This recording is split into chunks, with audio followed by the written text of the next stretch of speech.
Can you tell us all how you define flow state? Yes, and I don't have a definition of flow. Science has a definition of flow. So this is not my definition. This is just a lot of people's definition.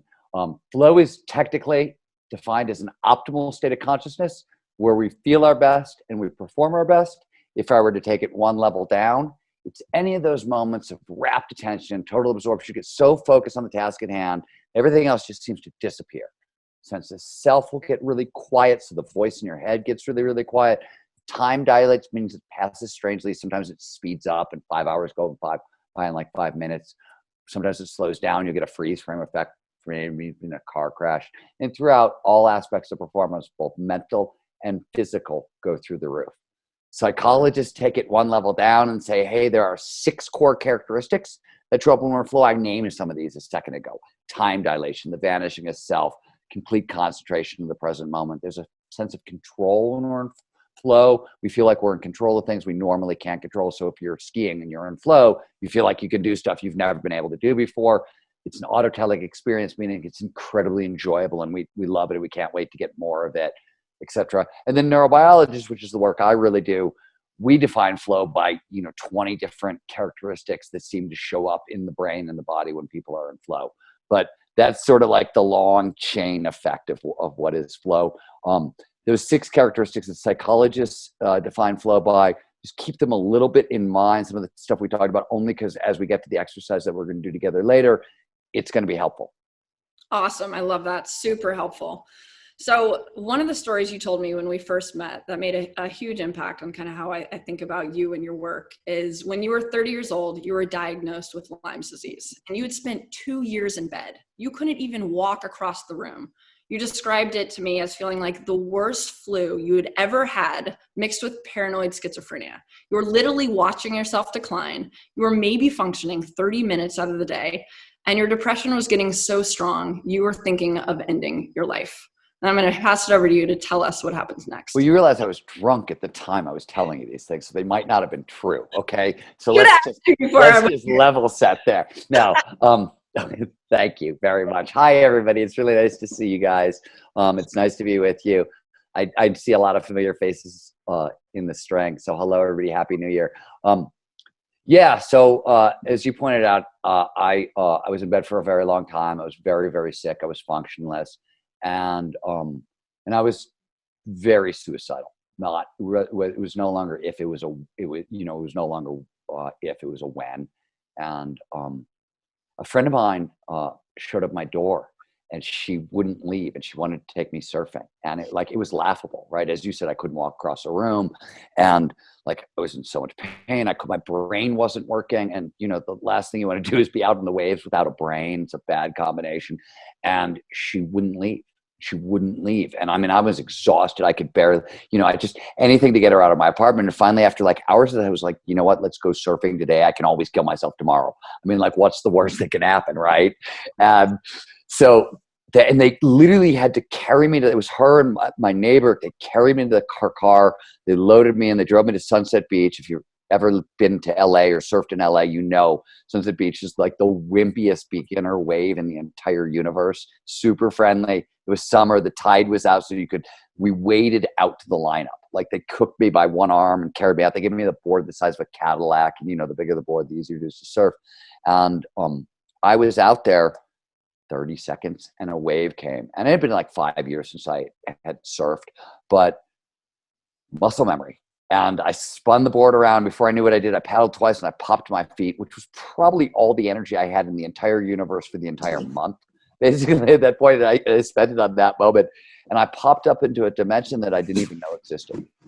Yeah, I felt like I had panoramic vision. I could see out of the back of my head. Time had slowed to this absolute crawl. And the weirdest part about the whole thing is I felt awesome, right? Physically I felt awesome, but emotionally I felt awesome. I was suicidal. I'd been beaten down. Suddenly I was filled with life and excitement and possibility and, having this crazy altered state experience. I didn't know what was going on. I didn't know at the time these states were called flow states because it was very, it was the late 90s. It wasn't really a common term at that point. And I caught 4 more waves that day. And by the 5th wave, I was disassembled. I was they took me home. They poured me into bed basically. And for for 2 weeks, people had to bring me food because I couldn't get it out of my bed to like even make it to my kitchen to make a meal. And on the 15th day, I caught a ride back to the ocean, did it again, had this crazy altered state experience, felt better while I was surfing, felt terrible afterwards, and kept doing it. This is the autotelic nature of flow. It's such a big high. It's so powerful. We'll keep going back to it despite the cost. And in the beginning, the cost to me was immense, right? I'd go surfing for like an hour and I'd be in bed for 2 weeks. But it was somehow worth it. And of course, about 8 months, I went from 10% functional to about 85% functional, 80% functional. And the only thing that was happening differently was I was going surfing and I was having these very powerful altered state experiences. And I didn't know why. And flow is not a known cure for chronic autoimmune conditions. So first of all, what the hell was going on with that? Like, why was that happening? And second of all, Lyme is only fatal if it's in your brain. And I'm a science guy. I'm a rational materialist. I don't have mystical experiences out in the waves in surf. What's flakier than that? And so I was really convinced that I was having these experiences because the disease had gotten into my brain and I was dying. So I lit out on a giant quest to solve these puzzles. Like, what the hell is going on with me? And am I actually dying? And what I discovered is, whoa, these states have names. They're called flow states.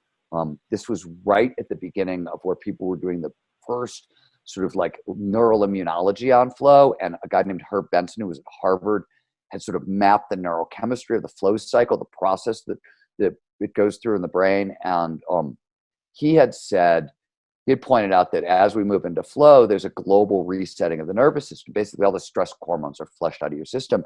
And Lyme is an autoimmune condition, which is your nervous system gone haywire.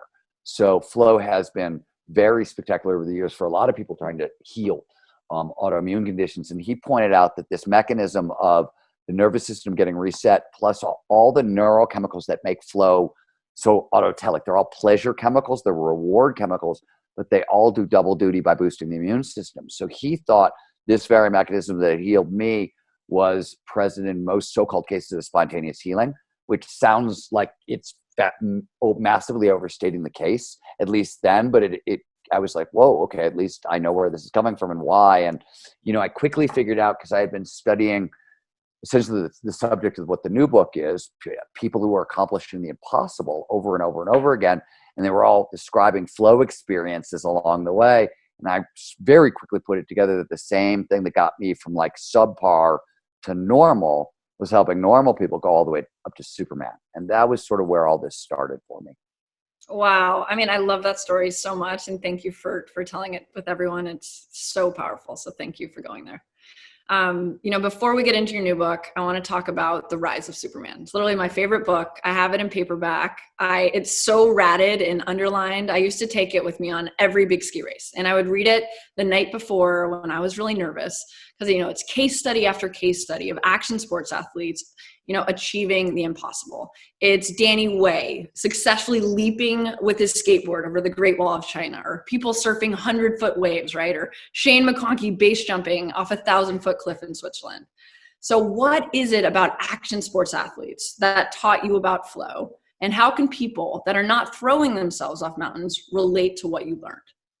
So the thing that you have to understand about the action, because I was studying action sport athletes, I was writing about them. I was living in Squaw Valley. These were friends of mine.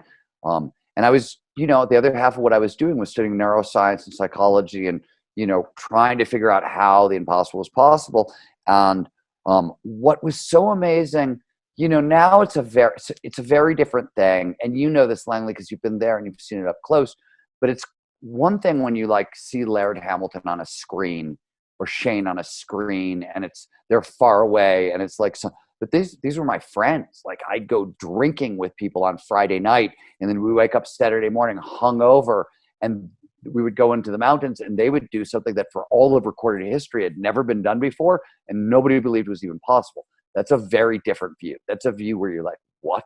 And what made it even more emphatic, I guess, is in the 90s, action adventure sports, this was rowdy, irreverent, really subcultural, really punk rock. Almost everybody I knew across the boards came from really bad childhoods, horrific, like not just broken homes, but like destroyed homes. They had almost no money. They had very little education. There was tremendous amounts of drugs, alcohol, and risk taking. So normally if you take a group of people and you say there's lots of drugs, there's lots of alcohol, there's lots of risk taking, there's no money, there's no education, you don't end up with a group of people who routinely are redefining the limits of human possibility, right? You end up with a group of people who are going to jail or are going to die young. And yet that was weird, right? That was very everyman. It was like, you know, now we think about Shane as, oh my God, Shane McConkey. But there was a time when Shane was just like the goofy guy who lived down the street, right? And was just like a little funny. And he was an amazing skier, but it's a different view at the front end of it. So it begged an explanation, because it wasn't at the time, oh my God, action sport athletes. It was, holy crap, if these guys can do it, maybe I could do it, right? Like that was, and maybe other people can do it. Like, what the hell is going on here? And what we learned, and what we've learned since, and by we, in the sense I'm talking about the Flow Research Collective, which is the organization I run where we study the neurobiology of peak performance, but really I'm talking about, there's a huge field of flow researchers, right? There's a European Association of Flow Scientists, it's over 100 scientists thick. There's a lot of people who work on this. So but I mean like the whole field, figured out that flow states have triggers, preconditions that lead to more flow. And because we were working now on the neurobiology, the difficulty that we'd had with flow and training flow up to this point is people knew the psychology, and psychology is a metaphor, right? When most people, Peter Diamandis, my partner in a lot of my books, uses the term mindset in every other sentence. Peter essentially means attitude towards life. When psychologists say mindset, they mean attitude towards learning. When neurobiologists say mindset, they mean if you have the right attitude towards learning, these parts of your brain get active when presented with novel information, and these parts of your brain don't, right? Like there's very specific mechanisms. Neurobiology is mechanism. If you get to the mechanism, suddenly an elusive, weird experience becomes reliable and repeatable. That was the big breakthrough in figuring out that flow states have triggers, these preconditions that lead to more flow. And what we discovered is it's not just the action sport athletes, it's literally any culture of innovation. So this could be the summit community, right? Especially when you guys were first starting out, right? Huge culture of innovation. This could be Silicon Valley. Not so much present day maybe, but 10 years ago, 15 years ago, for sure. San Francisco at the birth of the internet, right? When that was going crazy. Seattle during the grunge rock movement. Take your pick. Whenever you see a culture of innovation, you see a culture that is built around flow's triggers. In fact, to take it one step further and just into something really prosaic like business, Skunkworks, which is essentially an isolated innovation factory, has been since Lockheed Martin invented the idea for Skunkworks in the 1940s because they were trying to build planes to outpace the Nazis basically. It has been how every company in the world has innovated, right? Whether it's Apple or Walmart, take your pick, like everybody builds a Skunkworks. You go back, and they do it in a precise way. If you go back to the original, there are 14 rules that were created for how do you build a Skunkworks. They're essentially rules for flow triggers. These are high flow conditions. They're like any time we do innovation at an extreme level, flow has to be part of the equation because flow is how the brain innovates. And whenever you see a culture of innovation, doesn't matter who it is, what it is, you're seeing a culture. There's other things going on, but you're seeing a culture where there's a lot of access to flow. There's other things in the equation, right? The Art of Impossible is a book about how flow is necessary for achieving anything great, but it's not sufficient. Like there's more going on. It's a slightly bigger toolkit, and we can talk about that later if you want. But anyways, I'm going to shut up now and ask another question. So talk to us. Art of Impossible, it's coming out January 19th. So very close. How is Art of Impossible different from your other books?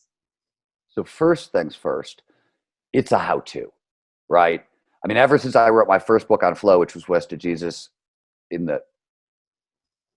want to say, I don't know. 2007, I think you wrote. 2006, maybe? You might be right, Langley. But people have been wanting me to write a how-to, like an actual peak performance primer. And I've said, look, I'll write a how-to when the science catches up with the how-to needs, right? Like that's how I do my work. And so what has happened is, one, the science has caught up. Two, let me sort of tell the story with where the book came from, because I sort of like led up to almost the beginning, which was we discovered these flow triggers. And if you sort of go back into the 90s and you look at how people were trying to train flow, they sucked. Like, I mean, they sucked. The best in the world, Susan Jackson and Mihai Csikszentmihalyi, godfather of flow psychology, Mihai Csikszentmihalyi and Susan Jackson, who wrote Flow in Sports. That whole book, Flow in Sports, is about how they tried to use flow with athletes and tried to train athletes in flow, and it sucked. Basically, they weren't very good at it. And that changed once we figured out the triggers in the neurobiology. But something funny happened right afterwards, which is it is remarkably easy, actually, it turns out, to train up flow. That's actually fairly doable. In fact, we use the exact same, we use Susan Jackson, the woman I just mentioned who couldn't do it in the 90s. We use her very test for flow. It's the best, still the best one out there to measure flow pre and post. And the Flow Research Collective, we train on average about 1,000 people a month. So it's it's one of the world's largest kind of neurobiological peak performance training institutes out there. So we have a huge data set to work with also, right? And what we started to realize is, wow, we can get a 70-80% increase in the amount of flow in your life. That's not actually that hard to do. But what happens is, if I train you up in flow, and this was early on before the Flow Research Collective, based on the triggers, that'll happen. You'll get a huge boost in flow, and it's going to last about a month, maybe 2, maybe 3, and then you're going to freaking crash. And if you're selling flow trainings and you're giving people a lot more flow, and then suddenly it's going away, you have very angry clients, right? And that was that was sort of happening, and blah, blah, blah. And it was a puzzle. And what we started to realize in really talking to all our customers about what the hell was going wrong, flow amplifies an enormous suite of skills. So what do you get in flow? Increases in motivation, grit, productivity, accelerated learning, amplified all aspects of creative problem solving, all aspects of collaboration.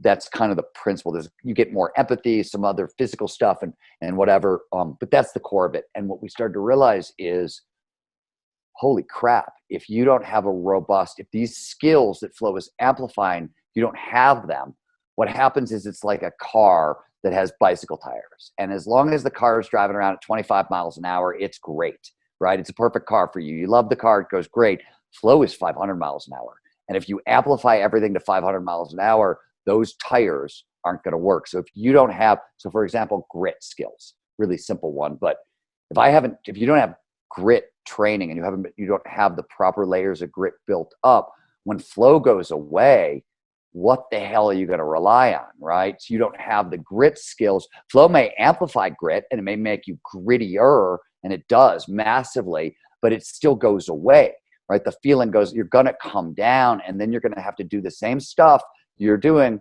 without the flow. And you can have what I'll give you. Art of Impossible is a book. I'm a writer. I like to do fancy things with language. I like to blah, blah, blah. I don't like to write how-to books. That's not my thing. And to write one that's fun and compelling and super interesting. This book took 5 years. I rewrote this book start to finish 5 times along the way. And I can tell you that other than the introduction, I was not in flow for any of it, right? This is one I did for everybody else. It wasn't a flowy experience for me. It was a gritty experience. It required a lot of motivation, a lot of grit, that's going to happen in everybody's life. So if you don't have the motivation skills, motivation, by the way, I'm going to use the term, but it's a catch-all for internal motivation, external meaning like money, sex, fame, internal curiosity, passion, purpose, etc., grit and goals. That's when psychologists say motivation, they actually talk about all those things. So it's a catch-all for those skills. But if you don't have those skills in place, I can massively amp up your motivation and productivity when you're in flow, but you can't stabilize it when you're out of flow, and you can't produce these results over time.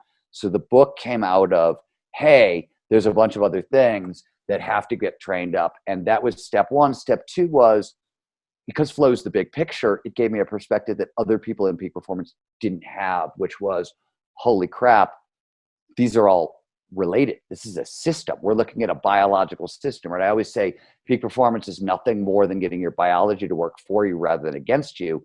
What we've learned in the past 5 years is, wow, that's a limited set of things, and it's designed to work in a specific order, in a specific way.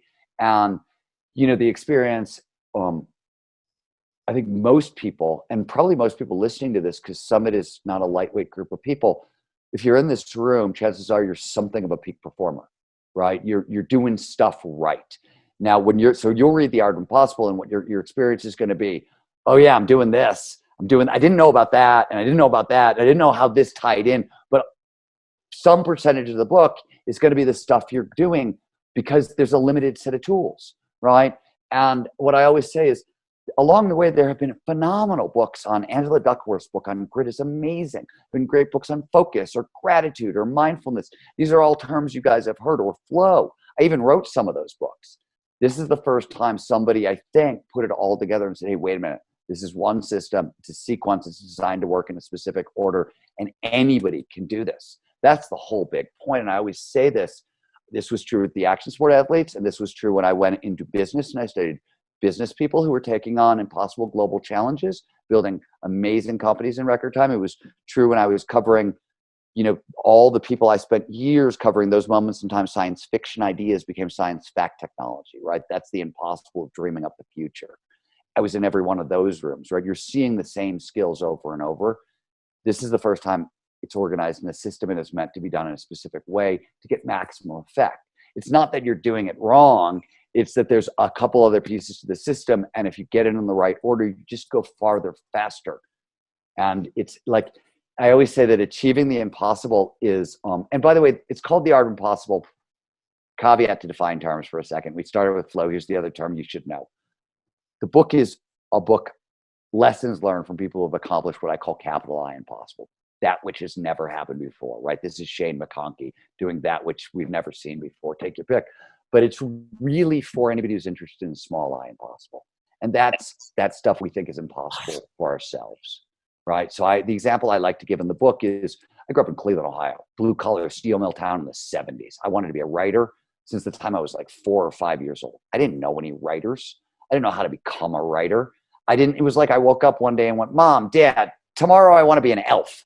Right? There's no clear path between point A and point B, and statistically really crap odds of success. That's small I impossible.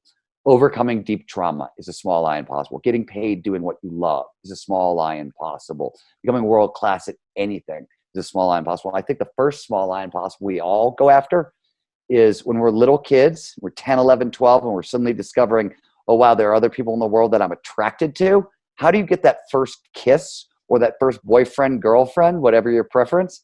That's a small I impossible we all sort of had to tackle, right? It's a thing where we were like, oh my God, I would do anything for this, but I don't know how to make it happen. That's what the book is designed to be used for. And it's a system. Anybody can do it. Anybody can use it. Anybody can massively level up their game and significantly exceed their expectations. Right on, Stephen. Can't wait to read this. So I only get one more question before we move into the exercise. We've flown through this. I was listening to your new podcast, which I love, by the way, preparing for this. And I love what you said that you've learned from the last 30 years in positive psychology, that I would say the most important thing is that other people matter. Your social support matters. I was a little surprised to hear you say this because you're such an introvert. Oh, you didn't hear me say it. You actually heard Chris Peterson say it. Chris Peterson's a positive psychologist at the University of Michigan who I was quoting, but that's what he said. He said, you could sum up 30 years of positive psychology in the phrase other people matter. I think he's a little overstating the case, but he's not wrong. And in really subtle, weird ways that people don't understand, but I'll shut up and let you ask your question, and then I'll weave that into the answer. Well, yeah, just as a community builder myself, I wanted you to expand on that. And why do other people matter? Why does social systems matter? So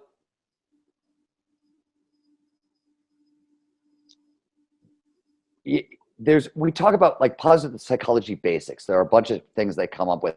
And there's 3 things on the physical side of the equation. You want enough energy to meet the challenges of the day. What this research has shown consistently, and these are sort of non-negotiables, is you need 3 things. You need 7 to 8 hours of sleep a night. You need good hydration and good nutrition. And it's different for everybody, right? There's no diet that is worth recommending. And you need social support. And these are all on the physical side. And what I like to tell people is what it seems like experimentally is that you can screw one of these up a day and sort of like still perform at your best. don't make a habit of it, but if you don't get enough sleep at night, if you good hydration, good nutrition, good social support, you can still get to peak performance, you can drop into flow, but you really can't not do this on a regular basis. And so it's a number of reasons. Here's the obvious. Think about what happens in your life. You get in a fight with your boyfriend, girlfriend, husband, wife, sister, brother, boss, whatever. Think about how much energy you don't have the next day at work, right? How distracted and low energy you are. That's just like the simple version of it. The more profound version, what most people don't realize is every time we have a challenge, anytime anything is a little bit off balance, your brain makes a fundamental risk assessment, right? It says what's it going to take to solve this challenge? Are you prepared to meet this challenge? And part of that risk assessment gets done in the part of our brain. What is the brain doing? It's saying, do you have any social support? Because if you got to solve a problem and you're going solo, it's a big problem. You got posse around to help, it's a lot less problem. And it's an even distant, you don't need a huge, robust network. You need a couple people who have your back so you feel safer and more secure. And this is literally anxiety blocks performance, period, pretty much, right? Little bit helps you learn, helps you focus, but it's a little bit, right? Once you get above that, you're sort of screwed. It blocks foundational things that you need for performance. So this is about regulating your nervous system and letting your nervous system know that you're just not a solo act. And this is doubly important, the year we've all had, right? And by the way, I'm an introvert and I don't even like people that much. And this is still super important to me. Like, I don't like people that much. And yet I will, every day, I'm going to make sure I have one good conversation with my wife, or try to, and I'm going to make sure I have one good conversation with a friend, even if it's 5 minutes long, right? Just, hey, I love you, got your back, you got my back, cool, okay, let's go deal with our day kind of thing. It's different for everybody. Maybe, real extroverts might need a lot more than an extreme introvert like me, and you really got to run that experiment for yourself. The social support, really, it matters. And I think at a higher level, right, like part of what you guys are doing here by trying to pair people up in groups of 5, for example, with peers, so amazing. One of the reasons is everybody's heard the joke, you're the sum total of the 5 people you spend the most time with.